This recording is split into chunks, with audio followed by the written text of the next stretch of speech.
Greetings, my fellow hiker. Today I'm going to be sharing with you an exciting hike in Sedona where you're going to get some spectacular views of the red rocks.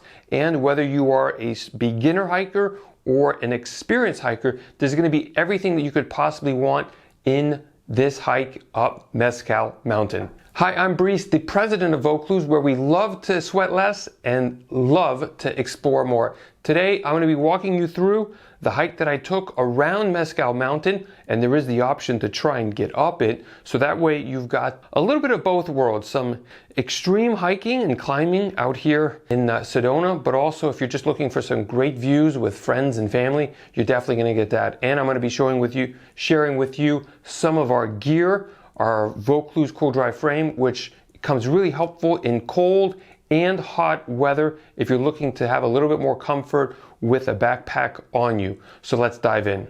Sedona is located in the Coconino Forest, and it is northern Arizona, just about an hour and 40 minutes from Phoenix. It's one of the most diverse national forests in the country, with changing landscapes and activities around every corner. You can explore mountains, canyons, fish in small lakes. Literally, there's everything that you could possibly want because northern Arizona is very diverse. It's not just the desert.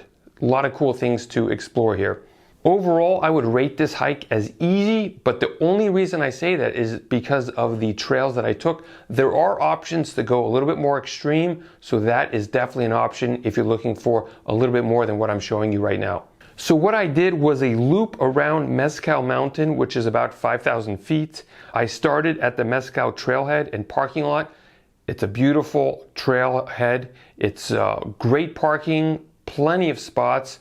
Usually there are a lot of places in Sedona where it's tough to find parking. This, you shouldn't have a problem. First, I hiked the Mescal Trail, which takes you to the Mescal Mountain and around it. At a certain point, I tried to climb up the Mescal Mountain or to get higher than the trail to get some views. It does become quite challenging. I'm sure there are other places that you could probably find, a way up higher than what I did. Nonetheless, I really recommend having some really good shoes. When you walk around Mescal Mountains, the trail splits into what they say difficult and extreme. I'll show a picture of what they show. These terms are really only designated for bikers. Both trails are relatively easy for hikers. The second trail that we took was Dead Man's Pass Trail, and that walks in a valley of two different rock formations. And once again, beautiful views. It's very easy, very comfortable once you're past Mescal Mountain. I then took Long Canyon Trail, which leads you to Long Canyon Road, which eventually parallels the trail and then leads you back to Mescal Trail. Conditions were mostly sunny. Temperature started around 38 Fahrenheit and then climbed around 53 Fahrenheit. So quite brisk in the beginning, but obviously the sun was out, you get warm, and temperatures were ideal for a hike. The hiking stats, the total distance hiked was 5.16 miles. Elevation gain was just 604 feet, and that includes the climb that I attempted. And then the total time was 2 hours and 35 minutes. Now, as I mentioned, I was using my Cool-Dry frame, which you can see right here.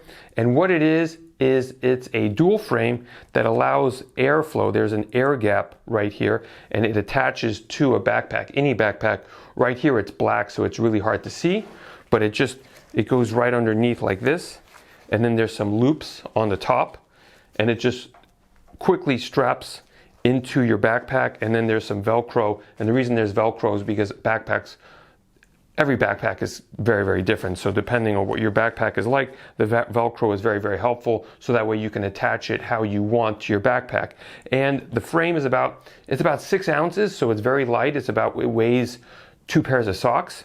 Now what we found is that this frame, obviously it weighs something, but it does provide airflow on your back. So your core temperature stays cooler. So what happens is you probably drink a whole lot less. Not probably, you actually drink a whole lot less.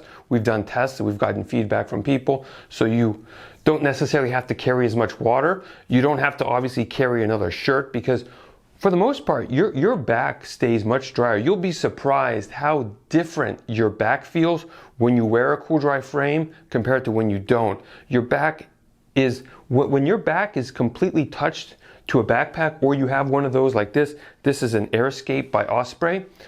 It doesn't really do much because the air doesn't, the hot air is supposed to go up. It doesn't really go up well on this backpack, but when you do have the Cool-Dry frame attached, it keeps the separation, and so by doing that, the hot air goes up and you're going to be perfectly fine. You're going to be a lot cooler, much more comfortable, and a lot safer out there on the trails. So with that said, thank you so much and see you on the trail. Bye.